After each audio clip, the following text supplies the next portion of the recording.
हाँ छात्रों, आज हम आपके साथ अपने इस नए YouTube चैनल में जुड़ चुके हैं और आज हम हिंदी माध्यम के बच्चों के लिए फिजिक्स का पहला अध्याय लेकर आ गए हैं और हमारा आज का पहला अध्याय है वैद्युत आवेश तथा क्षेत्र। बच्चों, वैद्युत आवेश तथा क्षेत्र में सबसे पहले हम बात करेंगे अपने आज के पहले टॉपिक पर और हमारा आज आपका पहला टॉपिक है वैद्युत आवेश। बच्चों, वैद्युत आवेश होता क्या है? आप लोगों ने महसूस किया होगा, ये तो आप लोगों ने प्रैक्टिकली भी प्रयोगात्मक रूप से कर रखा होगा कि ऐसे आपने कोई एक कंघी ले ली और उस कंघी को लेकर अपने सर में ऐसे रगड़ दिया, घर्षण कर दिया। रगड़ने के बाद जब थोड़ी देर के बाद आप इस कंघी को या इस पेन को कागज के छोटे छोटे टुकड़ों के पास लेकर जाते हैं, छोटे छोटे टुकड़ों के पास लेकर तो ये उसको क्या करता है? आकर्षित कर देता है। ऐसा छात्र जीवन में बच्चे कई बार करते हैं। तो बच्चों, इसको यहाँ पे रगड़ने से ऐसी कौन सी प्रॉपर्टी आ गई, ऐसा कौन सा गुण इसमें उत्पन्न हो गया कि इसने छोटे छोटे टुकड़ों को अपनी तरफ आकर्षित कर दिया। ये जो गुण उत्पन्न हुआ, इसी गुण को कहते हैं वैद्युत आवेश। ठीक है, मीन्स वैद्युत आवेश किसी वस्तु पर उत्पन्न वह गुण है जिससे कि वह दूसरी वस्तुओं को आकर्षित अथवा प्रतिकर्षित करने की क्षमता ले लेता। वैद्युत आवेश बेसिकली दो तरह के होते हैं। ज्यादातर हम समझ सकते हैं वैद्युत आवेश दो तरह के होते हैं। एक होता है धन आवेश और एक होता है बच्चों ऋण आवेश। ठीक है, तो वैद्युत आवेश दो तरह का। तो वैद्युत आवेश क्या होता है? मैंने क्या बताया कि वैद्युत आवेश किसी वस्तु पर उत्पन्न वह गुण है जिससे कि यह दूसरी वस्तुओं को अपनी ओर आकर्षित करने की क्षमता, जिससे कि इस वस्तु में दूसरी वस्तुओं को अपनी ओर आकर्षित करने की क्षमता उत्पन्न हो जाती है। इस गुण को वैद्युत आवेश कहते हैं। बच्चों, वैद्युत आवेश दो तरह का होता है। एक होता है धन आवेश और एक होता है बच्चों ऋण आवेश।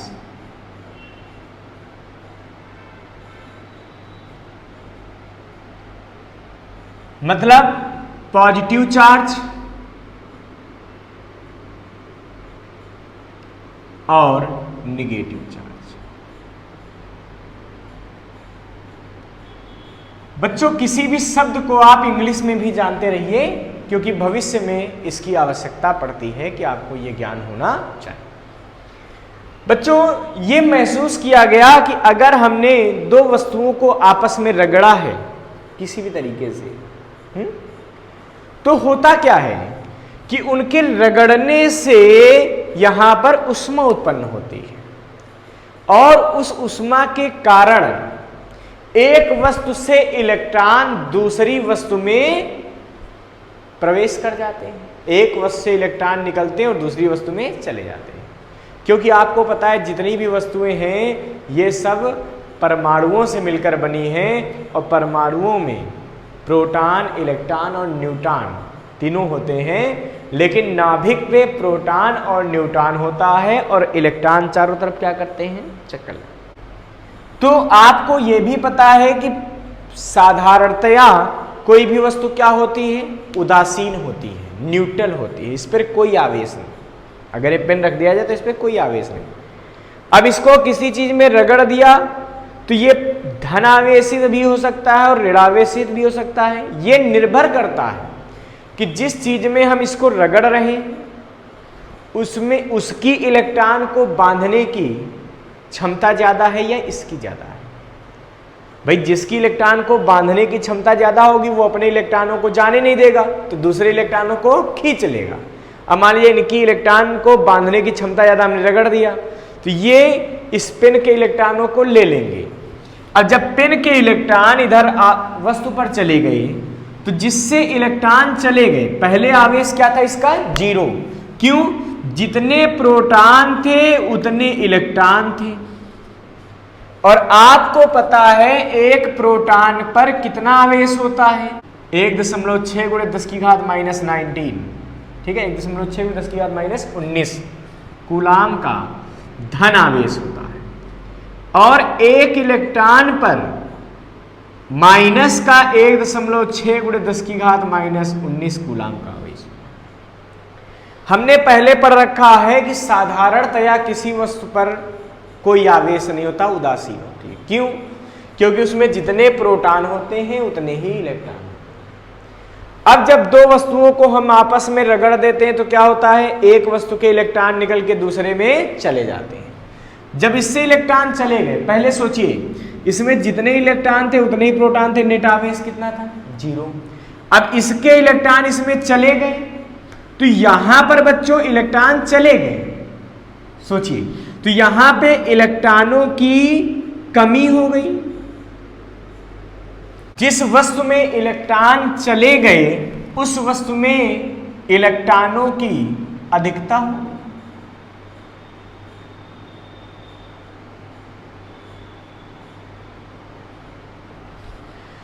तो यदि किसी वस्तु में इलेक्ट्रॉनों की अधिकता हो गई तो इलेक्ट्रॉन जब यहां, भाई देखो अभी इस पे शुरुआत में आवेश कितना था, 0, इस पे भी 0। जब इलेक्ट्रॉन जाएगा तो अपना ऋण आवेश लेकर जाएगा ना। अब जब यहां पर इलेक्ट्रॉन ज्यादा आ गए तो यहां ऋण आवेश ज्यादा आ गया, तो हम कह सकते हैं कि ये वस्तु ऋण आवेशित हो गई। ये कैसी हो गई, ये ऋण आवेशित हो गई। और जिस वस्तु से इलेक्ट्रॉन चले गए, भाई इलेक्ट्रॉन तो अपना चार्ज लेके चला गया, लेकिन जो प्रोटॉनों पर धन आवेश था वो तो बना हुआ है। इसका मतलब अब समझिए कि धन आवेश ज्यादा हो गया, ऋण आवेश कम हो गया। क्यों? पहले तो धन और ऋण बराबर था, लेकिन इलेक्ट्रॉन चले गए अपना ऋण लेकर, तो कुछ सारे इलेक्ट्रॉन नहीं जाते, कुछ इलेक्ट्रॉन जाते, तो यहां पर कुछ इलेक्ट्रॉनों की कमी हो गई। मतलब यहां पे क्या हो गया, प्रोटॉनों का आवेश प्रभावी हो गया, तो ये धन आवेश हो जाता है। इसका मतलब दो तरह के आवेश होते हैं, धन आवेश और ऋण आवेश। तो बच्चों इस तरीके से धन और ऋण आवेश उत्पन्न हो गए। अब एक बात का ध्यान रखिएगा, आवेशों का संरक्षण होता है, आवेश का संरक्षण भी होता है, यानी कि वैद्युत आवेश का संरक्षण।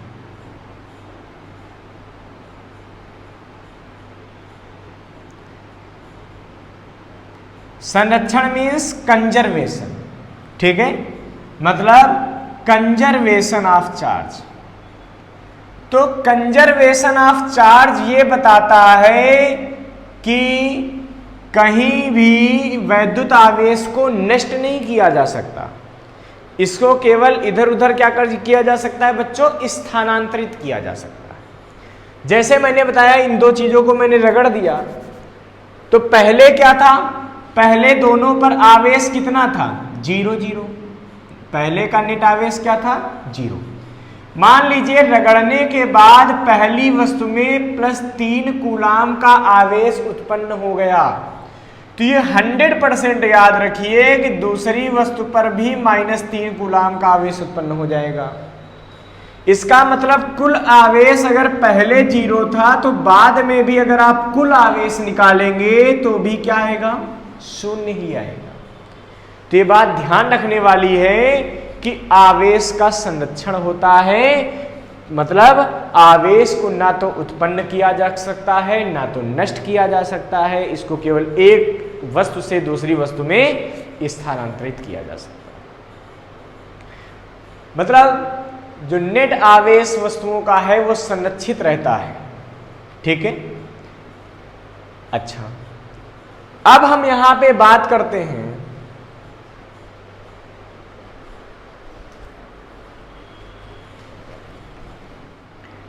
आवेश की क्वांटम प्रकृति। हम बात करते हैं आवेश की क्वांटम प्रकृति, मीन्स क्वांटम नेचर।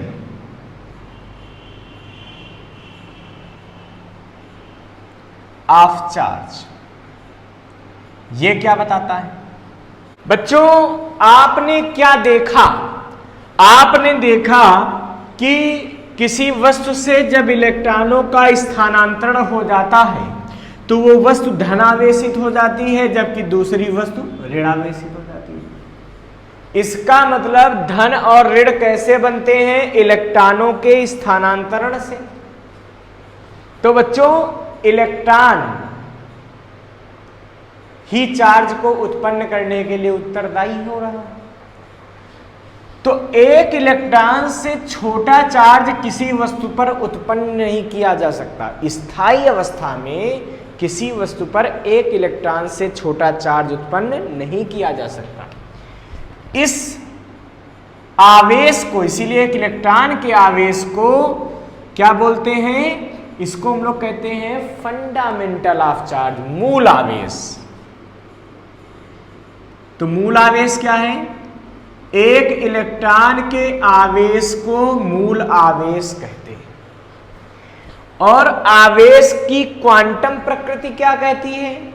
वो ये कहती है कि किसी वस्तु पर जो चार्ज उत्पन्न होगा वो इलेक्ट्रॉनों के पूर्ण गुणज में होगा।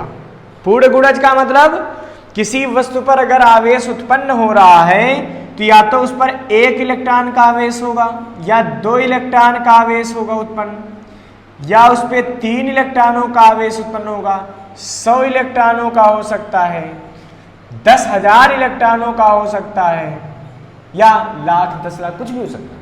बट लेकिन किसी वस्तु पर 100.2 इलेक्ट्रॉन का आवेश उत्पन्न हो जाए यह संभव नहीं है, हो ही नहीं सकता, गलत।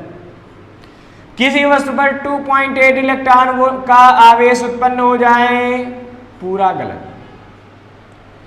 यह कहता है क्वांटम प्रकृति आवेश की। क्या कहती है? किसी वस्तु पर जो आवेश उत्पन्न होता है वो इलेक्ट्रॉनों के आवेश के पूर्ण गुणज के रूप में होता है। पूर्ण गुणज मतलब उसके इलेक्ट्रॉन के आवेश के साथ एक पूर्ण संख्या। ठीक है, मतलब मैं कह सकता हूं Q बराबर Ne, जहां पर n एक पूर्णांक है, पूर्ण संख्या है। जहां पर n क्या है? पूर्ण संख्या है, या हम इसको आगे पे चल के बोलते हैं स्थानांतरित इलेक्ट्रॉनों की संख्या। तो बच्चों हमें सूत्र मिल गया, किसी वस्तु का आवेश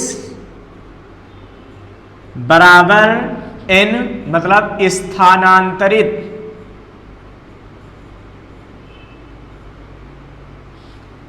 इलेक्ट्रॉनों की संख्या और इनटू इलेक्ट्रॉन का आवेश। तो Q बराबर Ne पर कुछ क्वेश्चन भी, कुछ प्रश्न भी हमसे पूछे जाते हैं। जैसे मान लीजिए आपसे कह दें, इसको आप स्क्रीनशॉट ले लीजिए, चाहे इसको आप नोट कर लीजिए।